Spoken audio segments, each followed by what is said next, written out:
के आई थी, अब अचानक जाने इनकी कृपा जोत से जली कि कैसे जला पता नहीं चला। पूरी नई घर बनाई थी, बहुत मैंने कष्ट से बनाई थी और जल गया। फिर राधे राधे दोस्तों। तो दोस्तों आज हम एक ऐसी वीडियो लेके आ गए हैं जो कि आप सुन के हैरान हो जाएंगे। एक महिला आती है और बताती है गुरुजी को कि उसने नया नया घर बनाया था, इतना मेहनत से, इतना दुख तकलीफ उठा के, और जैसे ही जोत जलाया, जोत जलने के बाद उसका घर अचानक से जल गया। नया नया घर था, जल गया। और कुछ ऐसा चमत्कार हुआ कि सब चौंक गए। अब कैसा चमत्कार हुआ और इसको जानने के लिए आपको पूरा वीडियो देखना पड़ेगा। तो चलिए हम आप सबके साथ हम वीडियो देखते हैं। इससे पहले चैनल पे नए हो, चैनल को सब्सक्राइब, लाइक, शेयर कर दीजिएगा। तो चलिए ज्यादा देरी नहीं करेंगे, शुरू करते हैं वीडियो। जय श्री कृष्ण। जय श्री कृष्णा। पंडित जी महाराज, जब से मैं आपकी कथा सुन रही हूँ बहुत मन को शांति मिल रही है, बहुत अच्छा लग रहा है। मैं बहुत दुखी रहती थी, हमेशा रोती रहती थी, अकेली बैठी रहती थी। क्यों दुखी रहते थे आप? बस ऐसी घर की समस्या चलती रहती हैं। तो अब नहीं चल रही समस्या? अब 2 साल से भी बहुत ज़्यादा चल रही है, मगर बहुत आपकी कथा से थोड़ा मन को शांति मिलती है। और 15-20 दिन, 1 महीना बहुत जब से मैं आपकी कथा सुन रही हूँ, ऐसी कृपा हुई कि 1 महीने में मैंने आपके साक्षात दर्शन कर लिए। खुश रहिए। देखो कितनी बढ़िया बात है ये, समझ आई आपको?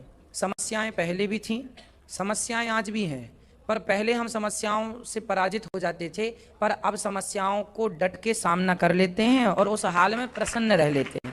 ये जीवन का सिद्धांत है। समस्याएं कभी समाप्त नहीं होंगी, समुद्र की लहरें कभी समाप्त नहीं होती।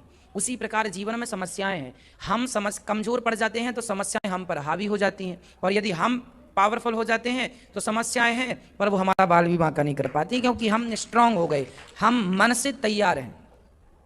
ठीक है? तो ये जीवन में ये परिवर्तन है। यही सत्संग ये नहीं देता कि आप सदा के लिए सुखी हो जाएंगे, ना जी। सत्संग आपको दुख से लड़ने के लिए एनर्जी इतनी दे देगा कि आपको लगेगा तो यूं चुटकी में चला जाएगा। ये बात हो जाती है। ये सत्संग हमें पॉजिटिव एनर्जी से भर देता है, जैसा कि आप कह रहे हैं। हाँ, 2 साल से अभी मेरे को और बहुत ज्यादा समस्या चल रही है, बहुत घर की शांति भंग कर रखी है। किसने? मेरे घर के सदस्य ने। चलिए, आप पति पत्नी तो ठीक हैं? हाँ बिल्कुल ठीक है, घर की शांति भंग कर रखी है। पति पत्नी अच्छे हों फिर तो सबसे लड़ा जा सकता है, और यही 2 ही लड़ जाएं तो फिर ज्यादा समस्याएं हैं। नहीं, वो साथ है मेरे, और है ना, मैं वो समस्या से आपकी कथा से मैं बिल्कुल बराबर से मुकाबला कर रही हूँ। बिल्कुल।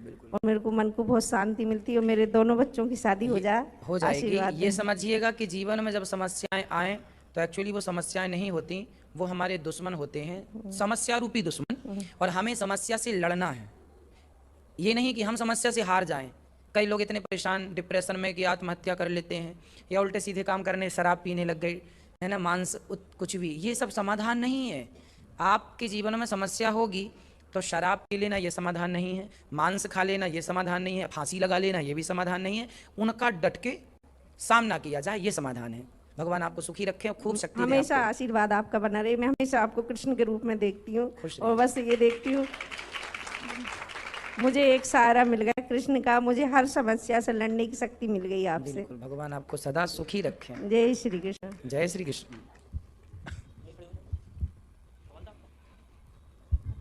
जय श्री राधे। जय श्री राधे। आपके लिए मेरे पास कोई शब्द नहीं है बखान करने के लिए। साक्षात आप आदमी के रूप में भगवान हो। मेरा मन करता है, आपका दर्शन हुआ। मेरा भाई टाटा में रहता है, वो हमेशा आपका सुनता है, बहुत 3-4 साल से बताता था। फिर मेरे यहाँ अभी फिलहाल में 1 महीने से टीवी आया है। मेरे पतिदेव जी एकदम जैसे नशा हो जाता है वैसे एकदम 3-3 बजे टीवी खोल के बैठ जाते हैं, और 12 बजे रात, जब टीवी 6 बजे ख़त्म हो जाता है तब उठते हैं। फिर 12 बजे रात में भी आप ही को सुन के सारा प्रश्नोत्तरी सब कुछ एकदम सुनते सुनते हम लोग सोते हैं। अब बहुत वो आया है। मेरा नई घर बनाई थी, मेरा घर जल गया था नवरात्रि के दिन। क्यों? ओलंपस कंपनी में हम लोग 2014 से प्लॉटिंग का काम करते हैं। यहाँ खटाना जी हैं, वो प्लॉट का काम करते हैं, उसी में हम लोग काम करते हैं। ऑफिस में आए थे, जोत जला के आई थी, अब अचानक जाने इनकी कृपा जोत से जली कि कैसे जला पता नहीं चला। पूरी नई घर बनाई थी, बहुत मैंने कष्ट से बनाई थी और जल गया। फिर मैं एकदम पूरा एकदम बेसुध हो गई और डिप्रेशन में आ गई। पूरा एकदम शरीर एकदम जैसे नील। मैं महादेव से एकदम साक्षात होकर रोने लगी। महादेव मुझे इतनी बड़ी थप्पड़ मारे, मेरे से बर्दाश्त नहीं है। कहा जाता है कि अपने बच्चों को थप्पड़ मारते हैं, तो मैं बोली कि मेरे से इतना बड़ा थप्पड़ मुझे बर्दाश्त नहीं हुआ। महादेव मुझे क्यों इतनी, मैं निसहाय होकर रोने लगी उनसे। फिर मेरा शरीर एकदम विशुद्ध हो गया, मैं एकदम पड़ गई जैसे मुर्दा पड़ता है। और फिर मेरा दवा हुआ, फिर ठीक हुई। फिर अभी 1 महीने में एकदम बिल्कुल पड़ गई थी, एकदम जब सो जाती हूँ तो उठा नहीं जाता है, बिल्कुल लगता है मेरे शरीर में मैं नहीं हूँ। फिर ये 15 दिन से जब भागवत होने लगा, ये बोले, मुझे आशा नहीं था कि मैं फिर उठूंगी, लेकिन ये कहते थे नहीं तुम उठ जाओगी, तुम उठ जाओगी। आज भी मैं वही प्लॉट के काम से आई हूँ, लेकिन आते ही मुझे एकदम नशा था, जो करना होता है हम लोग अपना स्कैन करके करते हैं, और आज भी मुझे एकदम आते ही लगा कि आपके पास आऊँ। आज आके मैं धन्य हो गई।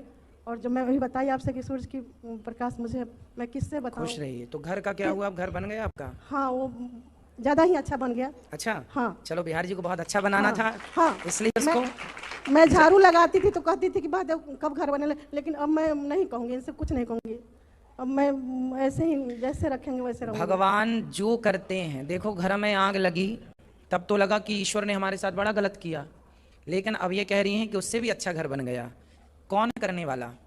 फिर इसलिए जीवन में जब विपत्ति आए तो भगवान को हाथ जोड़ के कहो, नाज हम तो आपके हैं, यदि आपकी यही इच्छा है तो जैसी आपकी इच्छा। क्योंकि हमसे ज़्यादा समझदार बुद्धिमान भगवान हैं। वो जो करेंगे, छोटे से बच्चे को तो क्या है, वो तो अपनी माँ की गोद में जाके बैठ जाता है। अब उसको कौन से कपड़े पहनाने हैं, सर्दी है, बच्चे को नहीं पता होता कि सर्दी का मौसम चल रहा है, माँ स्वेटर पहना देती है ना। बच्चे को कुछ भी नहीं पता कि सर्दी क्या है, गर्मी क्या है, क्यों जी, माँ सब करती है। उसी प्रकार जब बच्चे बन के हम भगवान की गोद में हो जाते हैं तो भगवान हमारा पालन पोषण करते हैं।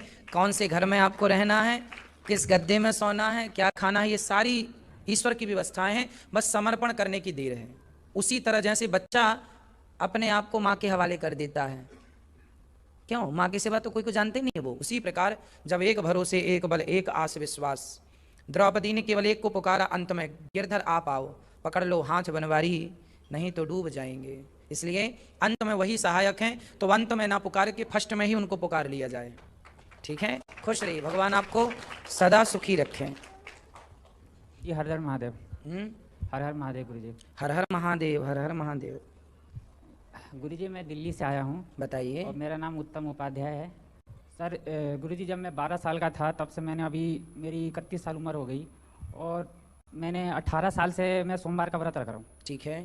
और मेरे साथ दिक्कत क्या ये आ रहा दिक्कत गुरु जी कि मैंने, जैसे होता है ना कि कोई व्रत उठाते हैं तो एक मतलब कुछ मन में लेकर आदमी करता है, तो मैंने व्रत जब रखा था 12 साल की उम्र में, तो मैं यही इस उद्देश्य से रखा था कि जो भी मैं व्रत करूँगा और मरते दम तक करूँगा, छोड़ूंगा नहीं इसको, और उसका जो भी मेरे को फल मिले वो मेरे को ना मिले गुरु जी, वो मिले किसी और को मिले, ये था। लेकिन ये है कि गुरु जी मैं जब भी मैंने छोड़ा है व्रत, जैसे कि घर में किसी की मृत्यु होगी तो छोड़ते हैं, तो मेरे साथ ये हो रहा है ना कि जैसे ही मैं व्रत छोड़ देता हूँ तो मेरे साथ ऐसे मतलब महीनों भर सपना ऐसा आता है कि जैसे कोई सांप आके मेरे को ना डस रहा गुरु जी। तो आप क्यों छोड़ते हैं व्रत? जैसे कोई घर में कोई खत्म हो गया तो छोड़ना हो जाने पड़ता दो, है। खत्म हो जा, खत्म हो तो परमात्मा की खेती है। लोग ये कहते हैं कि पता नहीं ये व्रत रखता है तो लोग मरने लगते हैं, इसलिए फिर मैं मन में ना तो थोड़ा फिर हो जाता है। उनसे पूछो कि तुम्हारे बाप दादे तो नहीं करते थे व्रत, तो तुम्हारे बाप दादे काहे मर गए? बोले हमारा तो तब जन्म ही नहीं हुआ था। भाई आपके 30 साल पहले क्या लोग नहीं मरते थे? उनसे पूछना। भाई मैं तो 30 साल का छोरा हूँ, 35 साल का हूँ। 18 साल से गुरुजी मैं ठीक है, व्रत आप रख अभी रहा हूँ कितने इसका। साल के हो? 31 साल का हूँ गुरुजी। बोलना कि 31 साल पहले क्या नहीं मरते थे लोग जब मैं व्रत नहीं करता था? और एक सवाल और है गुरुजी। सवाल का पहले उत्तर सुन लो। कोई मरे कोई जिए अच्छा है, पर हम जो अपने व्रत करते हैं, भगवान की आराधना करते हैं, वो हमें नहीं छोड़ना। खासकर व्रत, जैसे आपके यहाँ कोई मर गया, सूतक लगा है, उस हाल में भी आप व्रत रह सकते हैं। कैसे? भाई व्रत के दिन भगवान का चिंतन आप तो मानसिक रूप से कर सकते हैं ना, कुछ ना खाएं, चिंतन बना रहे। व्रत के दिन क्या आदमी खाना छोड़ता है? सॉरी, जब कोई मर जाता है तब क्या लोग खाना छोड़ते हैं? खाना नहीं छोड़ते। कोई पूजा पाठ पुण्य का काम होगा वो पहले छोड़ेंगे। ये बड़ा अंधविश्वास है, बड़ी गलत बातें हैं। एक और है। हाँ गुरुजी, ये है कि मैं लॉकडाउन से पहले, मैंने आज से 5 साल पहले मैंने अपना बिजनेस खोला था गुरुजी, और लॉकडाउन में मेरे को 15 से 20 लाख का ना नुकसान हुआ। तो मन में ऐसा भावना आने लगा कि जो मैंने पूंजी गुरुजी मैंने कॉस्मेटिक का खोला था बिजनेस। अब मेरी बिटिया का नाम है स्नेहा, तो मैंने स्नेहा ट्रेडिंग के नाम से खोला था, बिटिया के नाम पे मैंने अपना बिजनेस खोला था। तो लॉकडाउन में मेरा 20 लाख का नुकसान हो गया। ठीक है। मेरी सारी पूंजी टूट गई। तो फिर मेरे मन में गलत विचार आने लगा।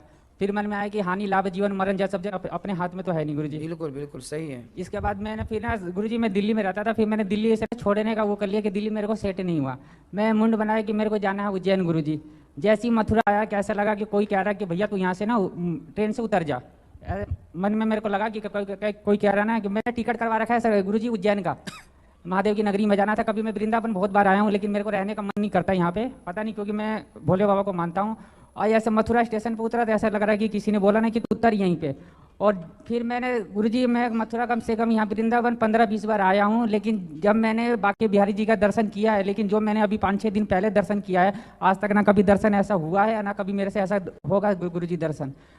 बाके बिहारी जी ने मेरे को यहाँ पर रूम भी दिलवाया और रोजगार भी दिलवा दिया। और एक ही सपना लेके आया था, मन में आ गया तो 3 की, एक तो आज गुरुजी आपसे वो लेना, मेरे को गुरु दक्षिणा वो करना है, गुरुजी आपका चेला बनना है मेरे को। ठीक है, कल बन जाइएगा। पर सुनिए, इस चक्कर में गुरुजी मैंने अभी तक अपना ना दुकान ले रखा है, लेकिन मैंने खोला नहीं है कि जब तक से आपको अपना गुरु नहीं बनाऊंगा मैं दुकान नहीं खोलूंगा। ठीक है, ये सब आप उज्जैन जा रहे थे पर यहीं आप आ गए हैं ना। जी गुरुजी। ऐसा है कि जो उज्जैन में भगवान महाकाल हैं, भगवान शंकर हैं, वो शंकर वृंदावन में भी हैं। यहाँ तो गोपेश्वर महादेव गोपी बन के बैठे हैं। आज ही गुरुजी घूम के आया हूँ वहाँ से। हाँ, तो यहाँ पे ये वो धरती है, यहाँ तो ब्रह्मा जी हाथ जोड़े खड़े हैं, शंकर जी साड़ी पहन के बैठे हैं, किसके आगे? भगवान के आगे। तो ये वो नगरी है, सारे लोगों को यहाँ बिहारी जी कौन है? साक्षात भगवान नारायण है। जहाँ भगवान नारायण है वहाँ सबका वास है, वहाँ किसी की कमी नहीं है। यहाँ शंकर जी भी हैं, कृष्ण भी हैं, सब हैं। यहाँ ब्रह्मा जी भी हैं। यहाँ तो इंद्र लोग सब आते हैं, थर थर कांपते हैं। भगवान ने गोवर्धन उठाया तो इंद्र आए ना। यहाँ तो यहाँ की बाहर रज में इंद्र सब लौटते रहते हैं ऐसे ऐसे। ब्रह्मा जी तो हाथ जोड़े थर थर कांपते हैं। कर जोरे ब्रह्मा खड़े सुनहु नंद के लाल, देहु ब्रह्म पद और को हमहु करो ब्रजग्वाल। भगवान जिस माटी को खाए हैं उस माटी को देखने के लिए देवता भी यहाँ आते हैं। ठीक है, रास में भगवान शंकर जी भी आए थे गोपी बन करके। ठीक है, कल ले लीजिएगा। तो दोस्तों आप लोग देखे ना कि कितने अच्छे से गुरुजी ने बताया कि जो भी होता है अच्छे के लिए ही होता है। अगर दुख देते हैं तो सुख की भी आने की खुशी होती है, क्योंकि जितना दुख झेलते हैं ना उससे कई गुना सुख हमारे दरवाजे पे खड़े रहते हैं। तो दोस्तों कैसे लगा मेरा आज का वीडियो? तो उम्मीद करते हैं अच्छा लगा होगा। अगर अच्छा लगा होगा तो सब्सक्राइब लाइक शेयर जरूर करिएगा। चलिए, राधे राधे।